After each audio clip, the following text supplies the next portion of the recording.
നമ്മൾ ദൈവത്തിന്റെ രാജ്യത്തിന് എന്തോ പറ്റിയാലും നമുക്ക് കുഴപ്പമില്ല, ദൈവസഭയ്ക്ക് എന്തോ പറ്റിയാലും കുഴപ്പമില്ല, ദൈവികതയ്ക്ക് എന്തോ പറ്റിയാലും കുഴപ്പമില്ല, വി ഡോണ്ട് കെയർ. അന്നേരമൊക്കെ നമ്മൾ വളരെ വേദത്തിൽ പറഞ്ഞു നമ്മൾ സൗമ്യരായിരിക്കണമെന്ന് വേദത്തിൽ പറഞ്ഞിട്ടുണ്ട്. പക്ഷെ നമുക്കെതിരെ ഒരു ചെറിയ കാര്യം വരുമ്പോഴത്തേക്ക് നമ്മുടെ ഇടപാട് തോന്നും, ഇല്ലേ? എന്താണെന്നറിയാമോ? We are not controlled by the holy spirit. നമ്മൾ ദൈവാത്മാവിനാൽ നയിക്കപ്പെടുന്നവരല്ല. ദൈവാത്മാവിനാൽ നയിക്കപ്പെടുന്നവൻ അവനെതിരെയുള്ള എല്ലാ അപവാദകഥകളെയും, അവനെതിരെയുള്ള എല്ലാ ജനങ്ങളുടെ ജനങ്ങൾ ഇടപെടുന്ന എല്ലാ കാര്യങ്ങളോടും അവൻ എന്തായിരിക്കും? ന്യൂട്രലായിരിക്കും, അവൻ സൗമ്യതയായിരിക്കും. സൗമ്യത എന്ന് പറയുന്ന ഒരു വലിയ ആത്മാവിന്റെ ഒരു വലിയ തെളിവാണ്. എന്ത്? When you are meek you are spiritual. നമ്മൾ സൗമ്യതയുള്ളവരാണെങ്കിൽ നമ്മൾ ആത്മീകരാണ്. അത് വേദോസത്തിന്റെ ഒരു നിയമമാണ്. ഇവിടെ ദൈവം അത് കേട്ട് കഴിഞ്ഞപ്പോൾ ദൈവം പറഞ്ഞു, വാടാ ഇവിടെ എല്ലാം എങ്കിൽ വരാം. മോശയെ വിളിച്ചു, അഹരോനെ വിളിച്ചു, മിറിയാമിനെ വിളിച്ചു. എന്നിട്ട് ചോദിക്കുന്ന ചോദ്യം എന്നറിയാമോ? എന്ത് ചിന്തിച്ചിരിക്കുന്നത്? അവിടെ കർത്താവ് അവരെ വിളിച്ചിട്ട് പറയാണ് 6ാമത്തെ വാക്യത്തിൽ, എന്റെ വചനങ്ങളെ കേൾപ്പീൻ, നിങ്ങളുടെ ഇടയിൽ ഒരു പ്രവാചകൻ ഉണ്ടെങ്കിൽ യഹോവയായ ഞാൻ അവന് ദർശനത്തിൽ എന്ന പോലെ വെളിപ്പെടുത്തുകയും സ്വപ്നത്തിൽ അവനോട് സംസാരിക്കുകയും ചെയ്യും. എന്റെ ദാസനായ മോശയോ അങ്ങനെയല്ല. അവൻ എന്റെ ഗൃഹത്തിലൊക്കെയും വിശ്വസ്തൻ ആകുന്നു. എബ്രായലേഖനത്തിനെ കുറിച്ച് പറയുന്നുണ്ട്. എന്റെ ഗൃഹത്തിലൊക്കെയും അവൻ വിശ്വസനാകുന്നു എന്ന് വെച്ച് കഴിഞ്ഞാല് നിങ്ങൾ ഉദ്ദേശിക്കുന്നത് പോലെ എന്റെ ആത്മാവ് അവന്റെ അടുത്തോട്ട് വരുന്നത് പ്രവചിക്കുമ്പോഴല്ല. നിങ്ങളുടെ ഒരു പ്രവാചകം എന്താണ്? ഇടയ്ക്ക് അവന് സ്വപ്നം കാണും, അന്നേരം അത് വിളിച്ചു പറയും. അല്ലെങ്കിൽ ഒരു ദർശനം കാണും, അന്നേരം കണ്ണടച്ചിട്ട് ദൈവത്തിന്റെ ആത്മാഭിപ്രായം പറയുന്നു പറയും. ഇവൻ അങ്ങനല്ല. ഇവൻ എന്താണ്? He is faithful in all my house hold. അവൻ എന്റെ സകല ഗൃഹകാര്യങ്ങളിലും എന്താണ്? വിശ്വസ്തനാണ്. ആൻഡ് വല്ലപ്പോഴുമല്ല അവന്റെ മേൽ ഞാൻ ആത്മാവിനെ അയച്ചിരിക്കുന്നത്. Is always my servant and my spirit is with him always. Always. മറ്റുള്ള പ്രവാചകന്മാരെ പോലെ അല്ല. എന്നിട്ട് പറയുന്നത് അറിയാം, അവനോട് ഞാൻ അരുളി ചെയ്തത് മറപൊരുളായിട്ടല്ല, അഭിമുഖമായിട്ടും സ്പഷ്ടമായിട്ടും അത്രേ. അവൻ യഹോവയുടെ രൂപം കാണുകയും ചെയ്യുമെന്ന് പറഞ്ഞു. അങ്ങനെ ഇരിക്കെ നിങ്ങൾ എന്റെ ദാസനായ മോശയ്ക്ക് വിരോധമായി സംസാരിപ്പാൻ ശങ്കിക്കാഞ്ഞത് എന്ത്? കർത്താവ് പറയാണ്, Moses is not like you, he has seen me. അതുകൊണ്ട് എബ്രായ ലേഖനകാരൻ പറയുന്നത് എന്താണ്?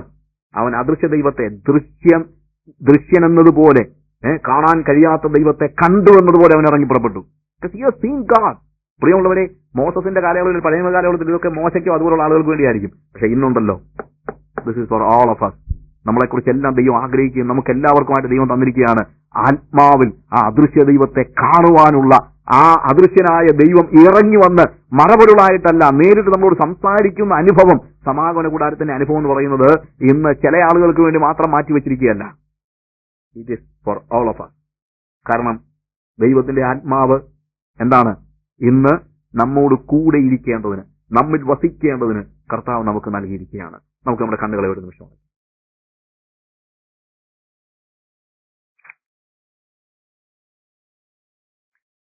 Thank you Jesus. ഹല്ലേലൂയ.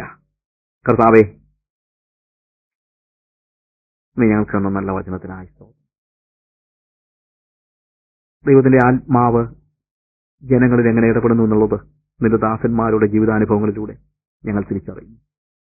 കർത്താവ്, സ്റ്റേറ്റ്മെന്റ്സ് എഴുതിയ ഒരു വലിയ ഒരു കെട്ട് പുസ്തകമല്ലല്ലോ ഞങ്ങൾക്ക് നീ തന്നിരിക്കുന്നത്. പച്ചയായ മനുഷ്യരോട്, ഞങ്ങളെപ്പോലെയൊക്കെയുള്ള മനുഷ്യരോട് നീ ഇടപെട്ട ചരിത്രത്തിലൂടെയാണല്ലോ നീ നിന്നെ തന്നെ വെളിപ്പെടുത്തിയിരിക്കുന്നത്. കർത്താവെ, മോശയുടെ ചരിത്രം ഞങ്ങൾ പഠിക്കുമ്പോൾ കർത്താവെ, അത് ഞങ്ങൾക്കൊക്കെ ഒരു മാതൃകയായി ഞങ്ങൾ മനസ്സിലാക്കുന്നു. ഹല്ലേലൂയ. ഇന്ന് ഈ രാത്രിയിൽ കർത്താവെ, ഞങ്ങളിൽ ഒരു ദിവ്യ സൗന്ദര്യമുണ്ടെന്ന് ഞങ്ങൾ തിരിച്ചറിയുന്നു. ഹല്ലേലൂയ. കർത്താവെ, ഞങ്ങൾ ഈ ഭൂമിയിൽ ജീവിക്കുന്നതിന് നിനക്കൊരു പ്രത്യേകമായ ഉദ്ദേശമുണ്ട്. ഞങ്ങളുടെ കുഞ്ഞുങ്ങളെ കുറിച്ച് നിനക്കൊരു ഉദ്ദേശമുണ്ട്.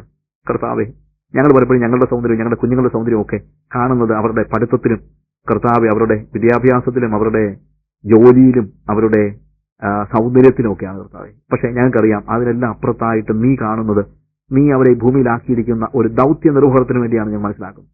കർത്താവ്, ഞങ്ങളിവിടെ ആയിരിക്കുമ്പോൾ ഞങ്ങൾ ചെയ്യേണ്ടത് എന്താണെന്നുള്ളതിനെ കുറിച്ച് ഞങ്ങൾക്ക് അറിയാം കർത്താവെ. ഓ ഹല്ലേലൂയ. കർത്താവെ, നിന്റെ ആത്മാവ് മിസ്രയീമിലെ കൊട്ടാരത്തിലായിരിക്കുന്ന സമയത്ത് പോലും മോശയോട് സംവാദിച്ചുകൊണ്ടിരുന്നല്ലോ. അതുപോലെ കർത്താവെ, ഞങ്ങൾ ഈ മരുഭൂമിയിലായിരിക്കുമ്പോൾ ദൈവത്തിന്റെ ആത്മാവെ, ഞങ്ങളെക്കുറിച്ച് നീ എന്തുദ്ദേശിക്കുന്നു ഞങ്ങളെ ഓർപ്പിച്ചുകൊണ്ടേയിരിക്കണമെന്ന് ഞങ്ങൾ പ്രാർത്ഥിക്കുന്നു. കർത്താവെ, മോശ കൊട്ടാരത്തിൽ താമസിക്കുമ്പോഴും അതല്ല നിന്നെക്കുറിച്ച് ഉദ്ദേശിക്കുന്നതെന്ന് കർത്താവെ നീ അവനോട് പറഞ്ഞുകൊണ്ടേയിരുന്നല്ലോ.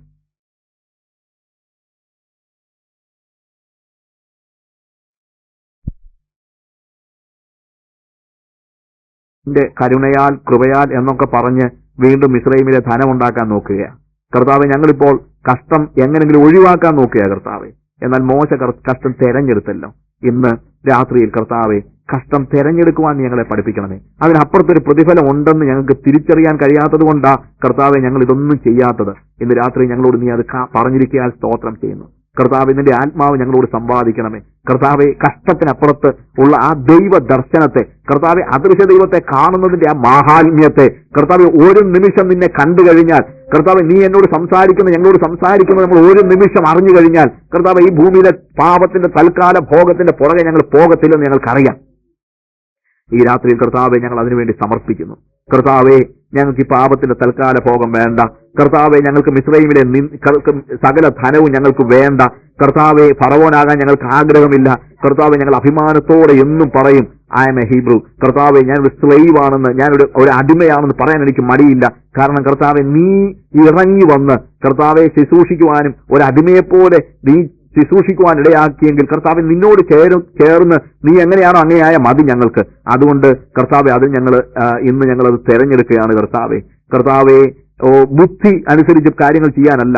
എപ്പോഴും ലോകം ഞങ്ങളോട് പറയുന്നത് അത് ബുദ്ധിയല്ല എന്നൊക്കെയാണ്. പക്ഷേ ബുദ്ധിക്ക് അപ്പുറത്ത് ആത്മാവിനെ അറിയാനും ആത്മാവിന്റെ വാക്കുകളെ കേൾക്കാനും ഞങ്ങളെ പഠിപ്പിക്കണമെന്ന് പ്രാർത്ഥിക്കുന്നു കർത്താവെ. ഇന്ന് രാത്രി കർത്താവെ, കഴിഞ്ഞ നാളുകളിലെല്ലാം ഞങ്ങൾ ഈ ബുദ്ധിയുടെ പുറകെ പോയത് ഞങ്ങൾ ക്ഷമിക്കണമെന്ന് പ്രാർത്ഥിക്കുന്നു കർത്താവെ. കർത്താവെ, പിള്ളേരെ എഞ്ചിനീയറിംഗിന് വിടുന്ന ആൾ ബുദ്ധിയെന്ന് എല്ലാവരും ഞങ്ങളോട് പറഞ്ഞു. കർത്താവെ, ജോലി കാര്യങ്ങളിൽ ഇച്ചിരി കള്ളത്തരം കാണിച്ചാലും പിടിച്ചു നിൽക്കുന്ന വലുതെന്ന് ഞങ്ങളോട് എല്ലാവരും പറഞ്ഞു. കർത്താവെ, പല രീതിയിലും പണം എങ്ങനെങ്കിലും കുറെ കൂടെ പണം ഉണ്ടാക്കി ഇവിടെ നിന്ന് പോകേണ്ടി വന്നു കഴിഞ്ഞാൽ അതിന് മുമ്പേ കുറേയേറെ പണം സമ്പാദിച്ചു വെക്കുന്ന ബുദ്ധി എന്നൊക്കെ ഞങ്ങളോട് ആളുകൾ പറഞ്ഞു. ഞങ്ങൾ അതൊക്കെ ചെയ്തു പോയി. കർത്താവെ, ഞങ്ങളോട് ക്ഷമിക്കണമേ. ഇന്ന് രാത്രിയിൽ കർത്താവെ, മനുഷ്യന്റെ ബുദ്ധിയല്ല, ദൈവത്തിന്റെ ജ്ഞാനം തന്നെ വലുതായിരിക്കുന്നത് കാണുവാൻ ഞങ്ങളെ സഹായിക്കണമേ.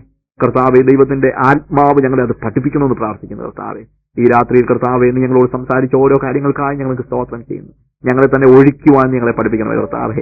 ഞങ്ങൾ പലപ്പോഴും അഹങ്കാരം കൊണ്ടും കർത്താവെ, അസൂയ കൊണ്ടും പക കൊണ്ടും പിണക്കം കൊണ്ടും ഒക്കെ നിറഞ്ഞിരിക്കുക കർത്താവെ. ഞങ്ങളുടെ ബുദ്ധി കൊണ്ട് ഞങ്ങളങ്ങ് നിറഞ്ഞിരിക്കുക. എന്നാൽ കർത്താവെ, ഇത് ഞങ്ങളെ തന്നെ ഒഴിവാക്കുന്നു. ഫറവോന്റെ മുമ്പിൽ നിൽക്കാൻ ഞങ്ങൾ ആരെന്ന് ചോദിക്കത്തക്ക നിലയിൽ കർത്താവെ, സമ്പൂർണ്ണമായ ഒരു ഒഴിവാക്കലിന് വേണ്ടി, ഒരു അൺലേണിംഗിന് വേണ്ടി ഇന്ന് ഞങ്ങളെ ഏൽപ്പിക്കുന്നു കർത്താവെ. We have learn a lot of things from this world God. കർത്താവെ, ഇനി അതിനെല്ലാം ഞങ്ങളൊന്ന് ഒഴിവാക്കട്ടെ, ഞങ്ങളൊന്ന് അൺലേൺ ചെയ്യട്ടെ കർത്താവെ. കർത്താവെ, നിന്റെ ആത്മാവ് തന്നെ അതിനെ ഞങ്ങളെ പഠിപ്പിക്കണേ. മരുഭൂമിയിലൂടെ ഞങ്ങളെ കർത്താവെ നടത്തുമ്പോൾ കർത്താവെ, ഞങ്ങളുടെ സഹോദരങ്ങളോടുകൂടെ കഷ്ടം തെരഞ്ഞെടുക്കുവാൻ തക്കവണ്ണം, കർത്താവെ, ക്രൂശിന്റെ നിന്ന് തെരഞ്ഞെടുക്കുവാൻ തക്കവണ്ണം ഇന്ന് രാത്രി ഞങ്ങളെ പഠിപ്പിക്കണമേ. കർത്താവെ, ഞങ്ങൾ നികൃഷ്ടമായ ദാരിദ്ര്യത്തിന്റെ പുറകെ പോകാനല്ല, ഉത്കൃഷ്ടമായ ദാരിദ്ര്യത്തിന്റെ പുറകെ പോകുവാൻ കർത്താവെ, അത് ചൂസ് ചെയ്യുവാൻ തക്കവണ്ണം ഞങ്ങളെ പഠിപ്പിക്കണമെന്ന് പ്രാർത്ഥിക്കുന്നു കർത്താവെ. എക്സസിൽ നിന്ന് അതും ഇതൊക്കെ കൊടുത്തിട്ട് ഞങ്ങൾ ഒത്തിരി ബോസ്റ്റ് ചെയ്തിട്ടുണ്ട്. ഇന്ന് ഞങ്ങളോട് ക്ഷമിക്കണമെന്ന് പ്രാർത്ഥിക്കുന്നു കർത്താവെ. ഇന്ന് കർത്താവെ, ഒരു സമാധാന കൂടാരത്തിന്റെ അനുഭവം ഞങ്ങൾക്ക് നൽകണമേ കർത്താവെ. ഞങ്ങളുടെ പാപത്തിന്റെ പാളയത്തിൽ